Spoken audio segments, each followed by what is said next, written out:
500 days of the Good Advice podcast. Here we are today celebrating our little Good Advice podcast and 500 episodes that we were able to put together over the last 6.5 years. Very excited to talk a little bit about the show and what's happening with Good Advice. And all that to say, before we jump into more of the information, my name is Blake Benz. You've tuned into the right place to learn how to do business better. And whether you're a first-time listener or a long-time listener, I can tell you there's not any fluff on this podcast. There's just the things that actually work in business and apparently the things that work in podcasting as well. So before we jump into today's podcast episode, I do have a business that sponsored today's podcast episode. Don't forget, you can also support the show on our Patreon, patreon.com/goodadvice. Check out this quick ad and we'll be back soon. There's one single piece of advice that I give to business owners who are ready to scale their business drastically. And that's knowing exactly what you need to hand off so that you can continue focusing on what you're an expert in. It amazes me when I talk to business owners who are doing their own bookkeeping and tax prep, and worse, that they're going through all this paperwork at 10 o'clock, 11 o'clock, even midnight, slaving away trying to make sense of all of the numbers for their business. Business owners who are making it happen have already figured out that you can't do it all yourself. That's why I recommend Steve Lay with Equity Business Solutions. Not only is he an expert in bookkeeping and tax prep, but what I love about Steve is that he'll sit down with you and help you make sense of the value of your business beyond just reading a spreadsheet. You'll be able to make better decisions, and more importantly, you're going to save yourself the crucial time you would have spent going through QuickBooks or an Excel spreadsheet or whatever it is that keeps us up late at night. So save yourself some time and some money by giving Steve Lay a call at Equity Business Solutions, and he'll show you the value beyond your numbers. Go to equitybusinesssolutionsllc.com to find out more.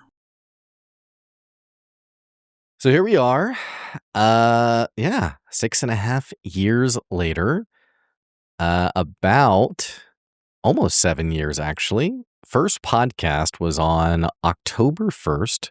I think that's right. October 1st, 2018. And this is being recorded on June 4th, 2025. We're about a week out from the birth of my third child, which is pretty exciting. Started this podcast before I ever had kids. And now I have a 5-year-old, a 3-year-old, and I have a new baby on the way. So, if you're a first-time listener, I started this podcast almost 7 years ago because I had started a consulting practice and had no idea what I was doing. You know, I tell the story as I started the business thinking that I was going to launch the business and I was going to get all these sales and people are going to, I don't know why I envisioned this, but I just thought like I would get phone calls on day one of like, hey, you're that guy, you're running that business. Can we work together? And which is it's so silly in hindsight. So what ended up happening was I had no customers. I had no business. I don't think it actually was October 1st because I think I actually went a few weeks of like, what am I doing before a friend of mine, Randy Wilburn, who runs the I Am Northwest Arkansas podcast, an awesome podcast, before he said, hey, you should do a podcast. And I was like, you know what? Why not? And here I am now, over 500 episodes. 500 days of sitting around doing a podcast. I think the actual number, it's 500 numbered episodes. The actual number is actually already above that. I think the actual number is like 540, I think, or 530, something like that. But those of you, I honestly don't know who still listens, who listened all the way back then. If you are still listening, just want to say thank you. Thanks for tuning into the show and supporting the podcast and checking out the podcast week after week. And for those who are newer to the show, or maybe you've been listening for a couple of years now, again, thank you. You could listen to any podcast out there and you found your way to this humble little show. So I do appreciate it. And I will tell you, there is good advice on this podcast and I appreciate you tuning in. So what I kind of like to do for these kinds of podcast episodes is just do a little bit of a update on the business, update on the podcast. It's actually a pretty interesting time for me because 2 days ago, I officially bought a business. I bought a marketing company called WordPress Maintenance Plan. It's wpmaintenanceplan.com.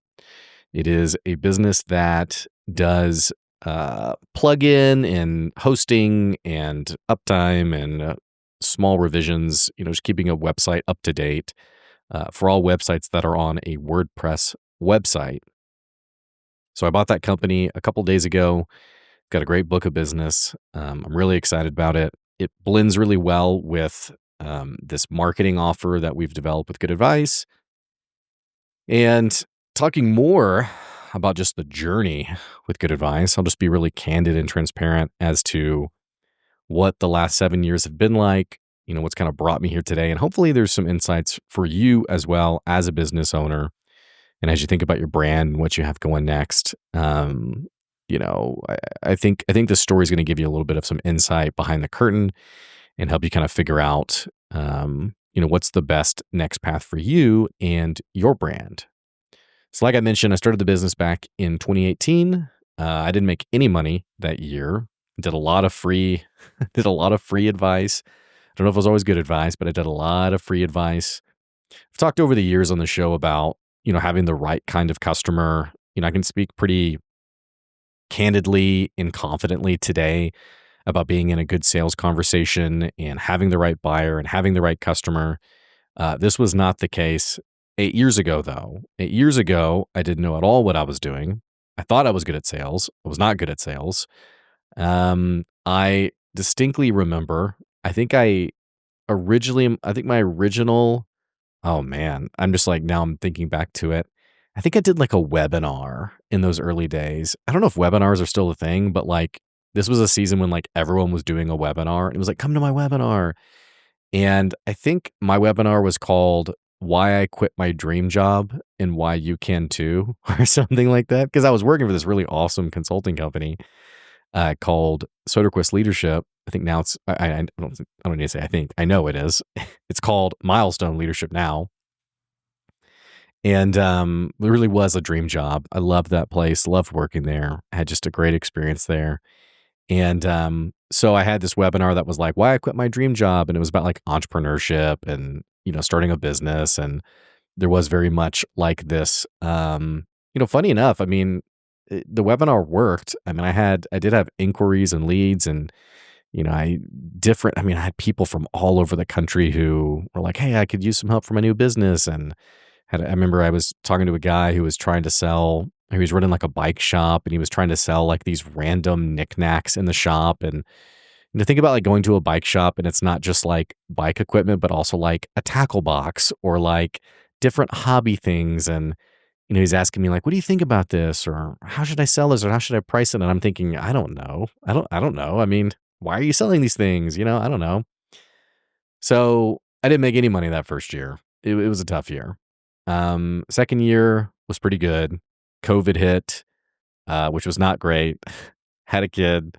Life got turned upside down. And, long story short, I realized one of my biggest pain points as a consultant was that I was trying to sell something that my expertise in was not immediately obvious. So let me put it this way.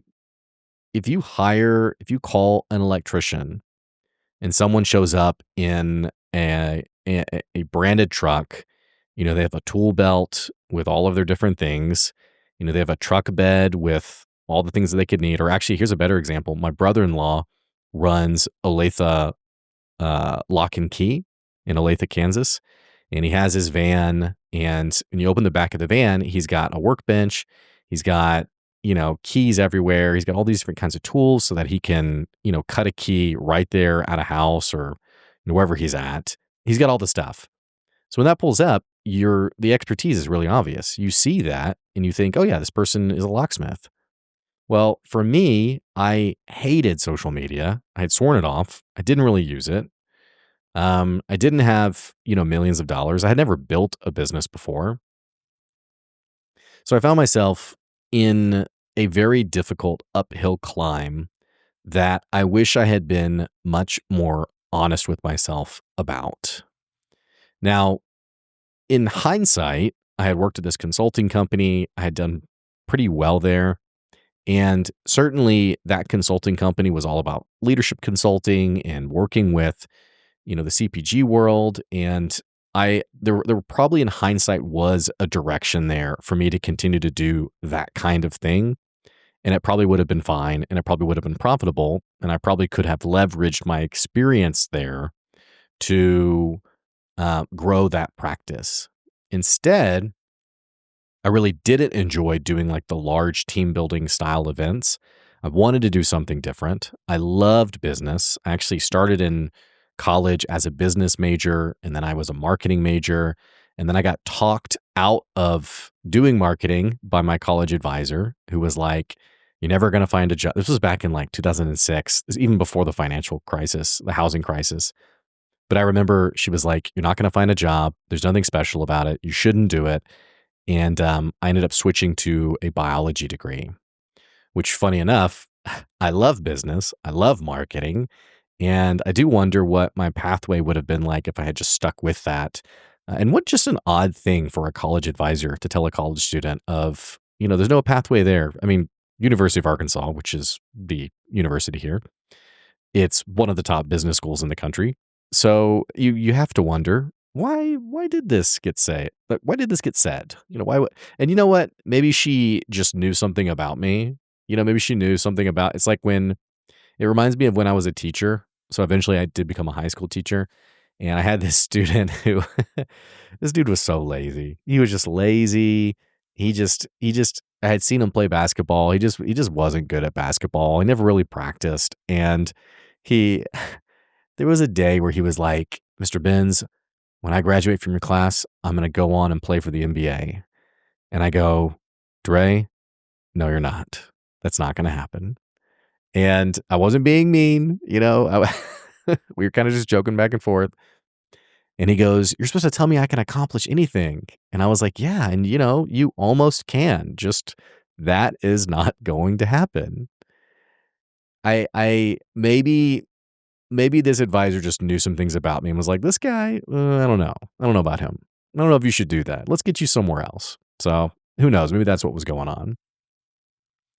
But I've always loved business. I've always loved marketing, but the expertise was not immediately obvious. I was basically new on social media 7 years ago in the sense of like using it regularly. I didn't have much of a network of people that I could rely on to help me grow my business. Here's what I mean by this. I had Jackie Hermes on the podcast years ago, probably 4 or 5 years ago. Awesome marketer. She talks about her pathway to running a successful marketing company, a successful marketing agency of, she rented this like small 1 bedroom apartment behind this like beat up water tower, and they had like no money and it was miserable, and they finally built it into what it is today. Well, her husband started his own consultant company and crushed it because he has 20 years experience in that world. He has 20 years experience in that consulting world. She didn't have that, and I certainly didn't have that. I hadn't built any connections like that. A lot of my friends were teachers and former teachers, and so I don't think I was fully honest with myself in terms of, well, I wouldn't say fully honest. I don't think I was deceiving myself. I think I was just hopelessly naive. I was optimistic, naive. I didn't have the post-COVID world of the world we live in now to beat me down. And, I just thought this is going to work. It's going to happen, you know? So but point being, because the expertise wasn't immediately obvious, I found myself in a massive uphill climb for every sale. And that continued for I'd say probably 4 or 5 years. I had some good connections where sales were easy. So like Ronald McDonald House Charities, I've done business with them for forever. And so we continued to do business for many years. And that was always an easy conversation in terms of like the next thing we were going to do together. Easy in the sense of just there was so much trust between both of us. But certainly from like the cold customer, the person who never met me before, there was a massive uphill climb of engaging with my content, engaging with me. I mean, I have a customer now that Excuse me. I have a customer now that's it's a pretty large customer in that they've spent probably around $20,000. And that customer took about 6 years, 5 years to for us to start working. Now, part of this is just like timing. You're gonna have people that are in your circle that they're just not a good customer now, but they might be a good customer 5 years from now.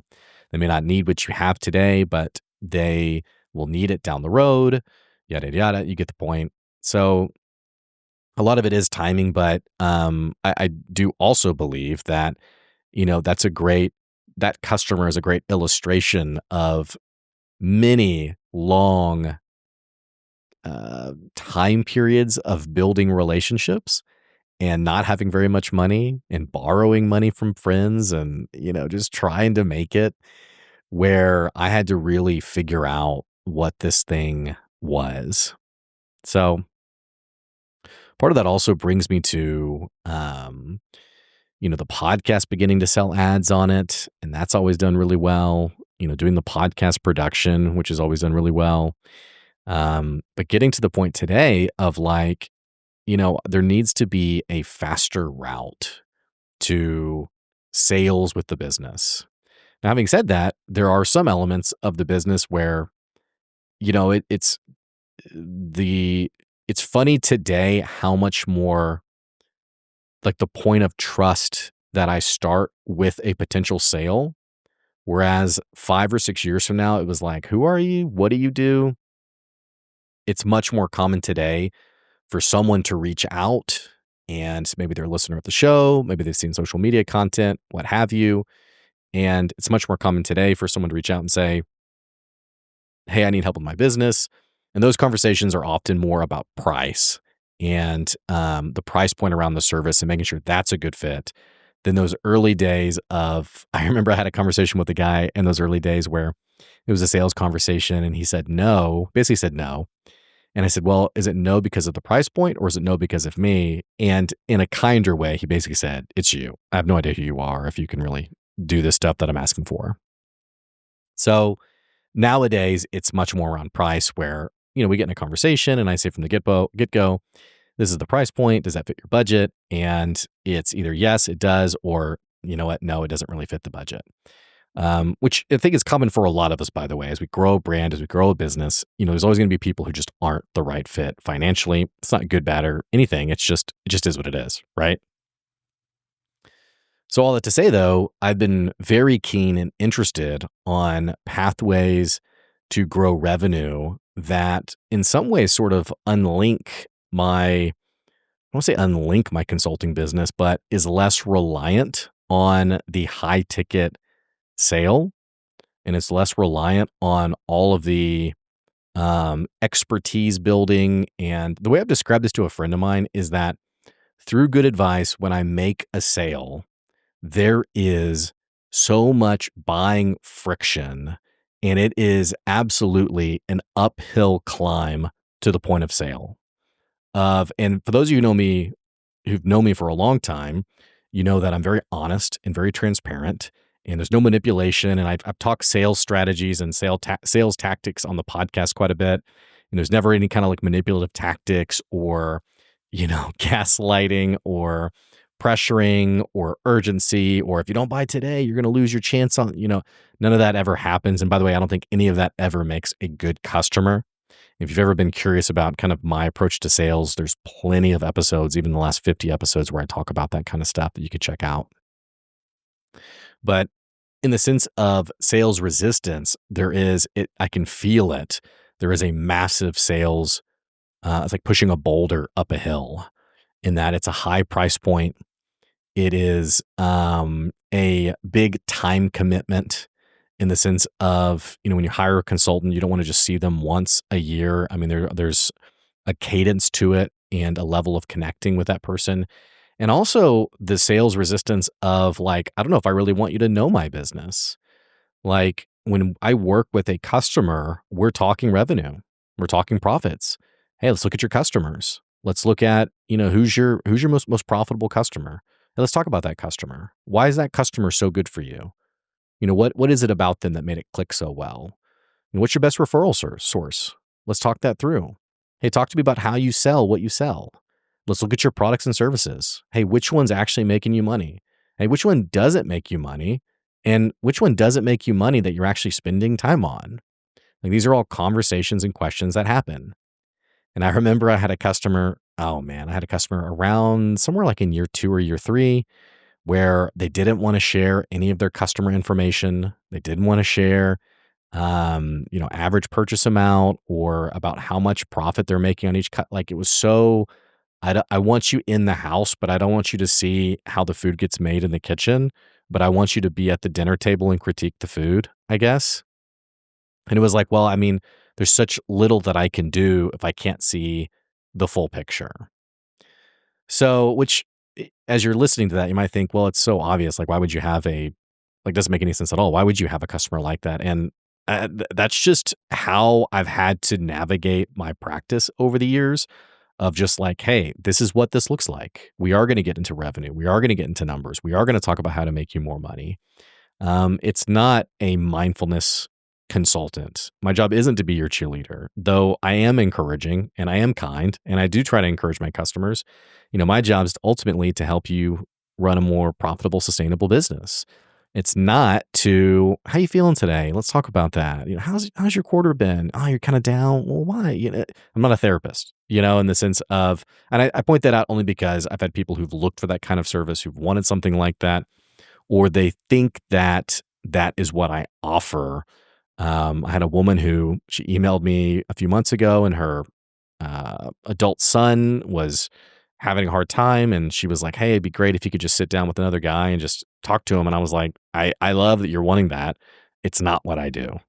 It's not something that I would be able to offer." But so I'd get people like that who like they just didn't want people in their business. I was in a sales conversation with two founders 6 months ago, maybe a year ago, where the financials were not totally transparent between the two of them. There were there was a little bit of stickiness between money that was being made that wasn't apparent to both founders. And so for me to do my job and to get in, like there was some hesitation in the sales process because it was like, well, I don't know if I really want you to see all the books. I don't know if I really want you to see all the numbers. So hopefully that gives a little bit of character around why there is so much, why there can be so much sales resistance in my process. So let me break this down a little bit further. So before I started the podcast company, I had somebody reach out who was a friend of a friend who wanted to start a podcast. And he said, this is the first conversation with him. We get on a phone call. He just says, "Hey, I'm trying to start a podcast. What would you charge to teach me how to do a podcast?" And I said, probably $500. And he was basically like, "Okay, yeah, that sounds great. Let's do it." And I was like, "Oh, okay. This guy knows nothing about me." But I was like, "Okay, cool. Great." Then did a couple of those. And then I sat down with a guy who was like, "Hey, could you just produce our podcast?" And I was like, "Yeah, I could do that." He said, "How much would it be?" And I said, about $5,000. And he said, "Okay, great. Let's do it." And I was like, well, geez, this is the lack of resistance here is very stunning to me because usually it's just it's just a lot of work for the next sale. And then that led to more production work. I got on a video call with a guy who was running this big company out of Australia and they wanted their podcast produced. And he said, "How much would that be?" And I said, "Man, it'd be about $500 per episode." And he was like, "Great, let's do it." So I found myself in these situations, and not just with that, but like as Good Advice's offers have expanded into like the marketing world and like doing SEO. And I was on a call with a guy last month where I was like, "Yeah, it's about $12.50 a month."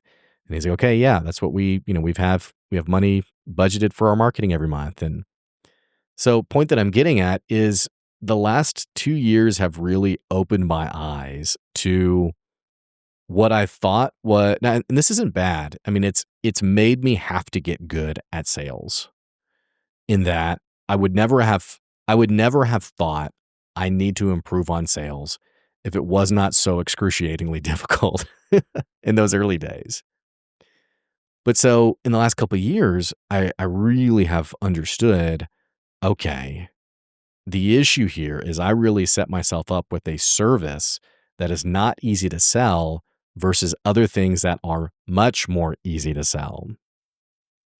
It's why I really love service-based businesses. I love service-based businesses, plumbers, electricians, home cleaners, roofers, car detailers, like things that people will always need. It's a very clear product. It's a very clear outcome.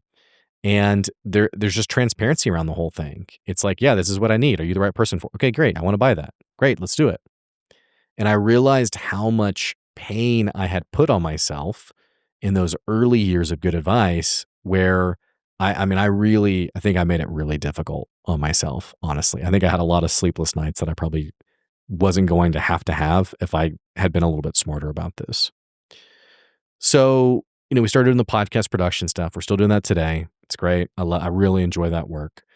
Um, we started doing the SEO. I started getting into the marketing world a couple of years ago.